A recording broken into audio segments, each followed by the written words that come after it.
Méditation de Reinhard Hirtler. Good morning, good morning, good morning, my dear friends. Bonjour, bonjour, bonjour mes chers amis. Life is so wonderful and so good La vie est si belle et si merveilleuse because we learn to understand the Bible and we grow and become close and get close to Jesus. car nous apprenons à comprendre la Bible, à croître et à nous approcher toujours plus davantage de Jésus. Yesterday we talked about the importance of understanding that God chooses the ministry gifts. Nous avons parlé hier combien il est important de comprendre que c'est Dieu qui a choisi les dons de service. This brings on one hand an incredible peace to my heart, but also a very high and strong responsibility. D'un côté, cela apporte une paix incroyable dans mon cœur, mais aussi une très grande responsabilité. A peace it brings to my heart because I don't have to worry if people think I'm called to the ministry or not. It's Him that called me. Cela apporte la paix dans mon cœur, vu que je ne dois pas réfléchir à ce que les gens pensent en raison de mon appel ou pas. Il m'a appelé. Nobody in the world needs to recognize my prophetic and teaching ministry. Nobody, because Jesus did it, that's enough. Personne dans ce monde ne doit reconnaître mon service prophétique et d'enseignant. Personne, car Jésus l'a fait et cela suffit. So that brings a great sense of peace, but the responsibility is He called me, so I better obey Him.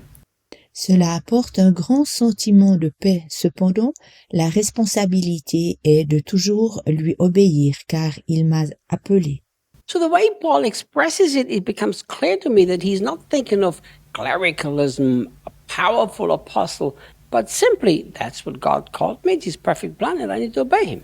L'art et la manière dont Paul l'exprime me montrent qu'il ne pense pas au cléricalisme afin d'être un puissant apôtre. Au contraire, il veut être simplement ce pour lequel Dieu l'a appelé, dans son parfait plan divin, et Paul doit lui obéir.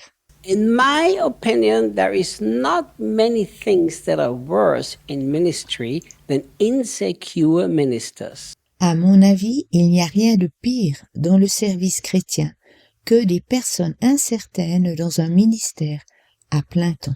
Here is why I believe that's so dangerous, because an insecure minister always needs the confirmation of people.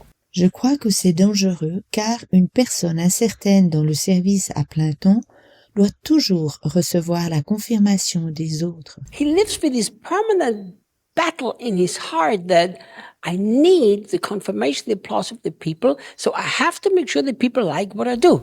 Il vit avec cet éternel combat dans son cœur. J'ai besoin de confirmation de l'applaudissement des gens, alors je dois faire en sorte que les gens apprécient ce que je fais.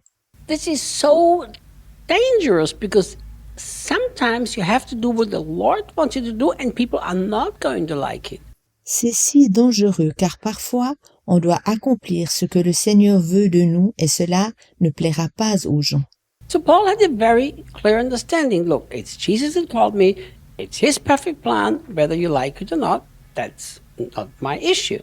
Paul l'avait très bien compris. Jésus m'a appelé, c'est son plan parfait, et si cela plaît aux autres ou pas, ce n'est pas mon affaire. Then once again we see the beautiful, caring and loving heart of our friend Paul. Et nous voyons encore le beau cœur attentionné et plein d'amour de notre ami Paul. Our brother Timothy joins me in writing to you and all the holy believers throughout the Roman province of Achaia. Notre frère Timothée se joint à moi en écrivant à tous les saints croyants de la province romaine d'Achaïe. We understand that there were times that Paul called Timothy his son in the faith or his son in the Lord. Nous savons que Paul a nommé plusieurs fois Timothée, son fils dans la foi ou son fils dans le Seigneur. This shows many times the really beautiful relationship that those two had, like a father and a son, but Paul wasn't controlling the son, he wanted to release the son. Cela montre véritablement la belle relation entre ces deux personnes, comme entre père et fils. Mais Paul ne voulait pas contrôler le fils, il voulait le libérer. Do you remember when Paul said to Timothy, hey, don't let anybody despise your youth? So he wanted to push the young man into the purpose of God. Sais-tu encore ce que Paul dit à Timothée? Ne laisse personne mépriser ta jeunesse. Il voulait pousser le jeune homme dans sa destinée divine. I have very strong convictions regarding spiritual fatherhood, but this is not the point here. J'ai de très profondes convictions en ce qui concerne la paternité spirituelle, mais ici il n'en va pas de cela. But the reason why I'm mentioning it here is because although Paul was an authority figure, a strong apostle, and Timothy's spiritual father, he also considered himself his brother. Je le souligne simplement car Paul était une personne d'autorité, un puissant apôtre, et qu'il était le père spirituel de Timothée, mais il se considérait également comme son frère. Look, he says, our brother Timothy joins me in writing to you. That means Paul didn't write it by himself. Regarde, il dit, notre frère Timothée se joint à moi lorsque je vous écris. Cela veut dire que Paul n'a pas écrit cette lettre seul. Isn't it interesting that we call this the letter of Paul to the Corinthians, but it wasn't the letter of Paul to the Corinthians actually. Paul and Timothy wrote the letter together. N'est-ce pas intéressant que nous la nommions la lettre de Paul aux Corinthiens, quand bien même elle n'était pas écrite seulement par Paul?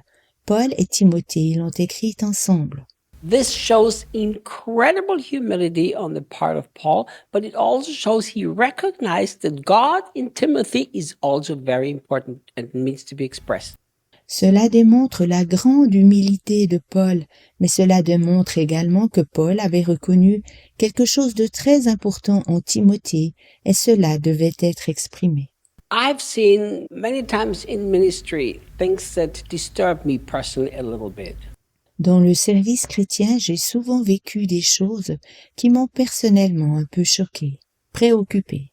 There is some great man of God and he's investing his life into training other people from the ministry, but you always have this kind of thing. He's the big guy and they are just his little boys who have to serve him. Lorsqu'un grand homme de Dieu investit sa vie dans la formation d'autres personnes, dans le service chrétien, mais ensuite il a toujours la disposition d'être le grand homme et que les autres sont simplement de petits jeunes qui doivent le servir. While Paul knew exactly who he was, an apostle, he also knew that brother Timothy had also a lot of important things to share. Paul savait exactement qui il était, un apôtre, mais il savait également que son frère Timothée avait aussi des choses importantes à partager. If the church could learn this, I believe that the church would be much more mature. Si l'Église pouvait le comprendre, elle serait, à mon avis, bien plus mature.